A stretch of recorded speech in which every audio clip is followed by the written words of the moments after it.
안녕하십니까. 유안타에서 2차 전지 담당하고 있는 이안나입니다. 이번 시간에는 에코프로 BM 말씀드리도록 하겠습니다. 에코프로 BM 하면 단연 2020년, 2021년 주도주의 역할을 했던 하이니켈 양극재의 최강자죠. 최근에는 양극재 기업의 주도주에서는 다소 밸류가 좀 낮게 거래가 되고 있는데요. 양극재 기업들 주가 굉장히 다 좋았지만 포스코 케미칼 이런 기업들 대비해서는 조금 실적이 저조하지 않았나 이렇게 보고 있습니다. 그랬던 이유는 사실 IRA 효과가 굉장히 큽니다. 이게 이제 결국에는 상대적인 비교인데 IRA로 인해서 탈중국 공급망에 가장 혜택을 볼 것은 사실은 양극재 중에서는 니켈 60%짜리이긴 합니다. 하지만 저희 하이니켈 같은 경우에도 적용을 하지 않는 것이 아니죠. 판가도 훨씬 높고요.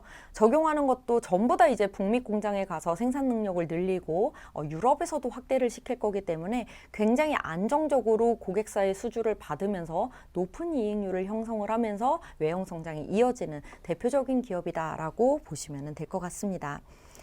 네, 이제 단락을 보면서 조금 설명을 드리도록 하겠습니다. 하이니켈 쪽은 지금 에코프로 BM이 NCM, NCA 둘 다 생산을 하죠. 그래서 다양한 차종과 다양한 고객사에 공급이 가능한 하이니켈 쪽에서는 글로벌 선두 기업이다라고 보시면 될 것 같습니다. 최근에는 또 완성차 기업들이요.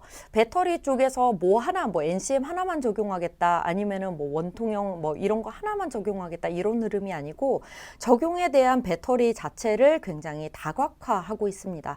그러면은 다양한 제품을 가지고 있는 에코프로 BM이 다소 수혜를 볼 수 있다라고 보시면 될 것 같고요. 지금 IRA 시작되면서 소재 기업들한테도 탈중국에 대한 공급망을 통해서 수직 계열화가 잘 되어 있는 기업 쪽으로 수주가 많이 몰리고 있습니다. 그런 측면에서는 에코프로 BM은 에코프로가 있습니다. 그래서 수직 계열화가 잘 되어 있는 기업 중 하나다. 에코프로는 에코프로 쪽에서 이제는 리튬과 니켈 같은 원재료부터 시작해서 에코프로 이노베이션에서 수산화 리튬 가공까지 하고요. 거기에 지금 에코프로 GM에서 전구체를 만들고 리사이클링 기업인 에코프로 CNG까지 있습니다. 이들을 통해서 공급받는 에코프로 BM은요. 다소 수직 계열화가 잘 되어 있고 탈중국에 대한 공급망도 잘 갖춰져 있기 때문에 우선 IRA 조건에 어느 정도 충족이 되어 있고 그 다음에 두 번째로는 이익률 자체도 높게 형성이 될 수가 있다라고 보시면 될 것 같습니다. 이러한 흐름 가운데 그러면은 기술력과 수익성만 높고 수직 계열화만 잘 되어 있느냐, 결국에는 외형 성장이 많고 진출에 대한 효과가 좀 있어야 될 텐데 라고 생각을 하실 텐데요. 에코프로 BM도 캐나다에 나갑니다. 그래서 SK온, 포드 합작사와 함께 캐나다 퀘벡주에다가 공장 부지 확정을 했는데요. 요 기사가 나오면서 포스코 케미칼하고 자꾸 비교를 하더라고요. 그래서 포스코 케미칼과 에코프로 BM이 결국에는 물량 싸움을 하는 거 아니냐라는 거는 당연히 맞지 않겠죠. 포스코 케미칼은 니켈 함량 60%짜리고요.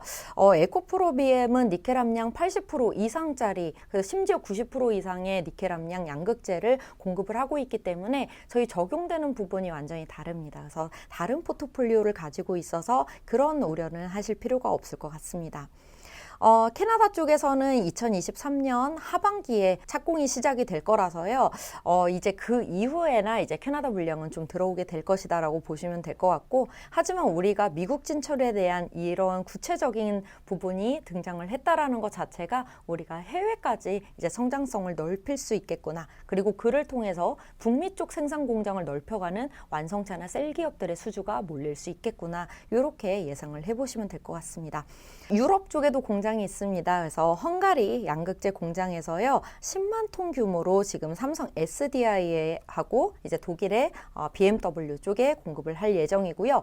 총 2개 공장이 1공장은 2024년 하반기, 2공장은 2025년 하반기에 양산이 시작될 것으로 보입니다.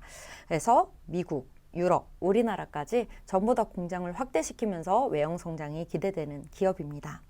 그렇다면 2023년에도 외형 성장이 지속이 될까라는 부분을 보신다면요. 2023년 매출액은 8.7조 원, 2022년 대비해서 68% 성장이 기대가 되고 있고 영업이익률 같은 경우에도 8%대 유지가 됩니다. 8% 아마 초중반 유지가 될 것 같고요. 이러한 흐름은 꾸준히 지속이 될 것 같습니다. 그리고 저희 2023년부터는요. 캠5N 국내 공장입니다. 그래서 캠5N 가동이 풀리 반영이 된다라고 보시면 될 것 같고 2022년 4분기에 가동이 예정이었던 캠7 같은 경우에는 2023년부터 양산이 시작돼서 국내 공장에서 캐파가 증설된 부분이 고스란히 실적으로 반영되는 이런 효과가 있다라고 보시면 될 것 같고요. 앞서 말씀드렸듯이 미국과 유럽 쪽에서 공장을 확대해 나가면서 2024년, 2025년에도 외형 성장과 이익 성장률은 굉장히 크지 않을까라고 보고 있습니다. 네, 마지막으로 투자 의견 목표 주가 말씀드리면 목표 주가는 15만 8천 원으로 커버리지를 게시를 했습니다. 그리고 2023년 에비타에다가 국내 양극재 기업 평균 멀티플 20배를 적용을 했다라고 보시면 되고요. 밸류가 지금 주도주였던 포스코 케미칼에 비해서 굉장히 낮게 형성이 돼서 거래가 되고 있습니다. 우리가 양극재 성장률은 IRA가 시작되면서 양극재 쪽에 계속 주목을 하실 필요가 있는데 오히려 밸류가 부담스러우시다면은 에코프로비엔 같이 밸류가 낮으면서 외형 성장, 이익률이 높은 기업 쪽으로 눈길을 돌려보는 것도 좋지 않을까라고 정리할 수 있을 것 같습니다. 네, 지금까지 에코프로비엠에 대해서 알아보았고요. 간단하게 한두 줄 정도 요약을 드리면은 단연 하이니켈 양극재의 최강자다라고 이야기를 할 수 있을 것 같습니다.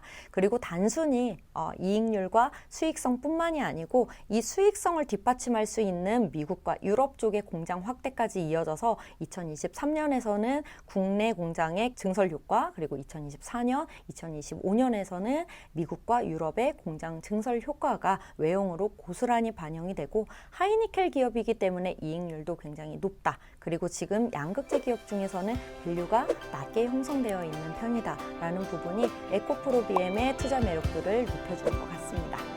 네, 감사합니다.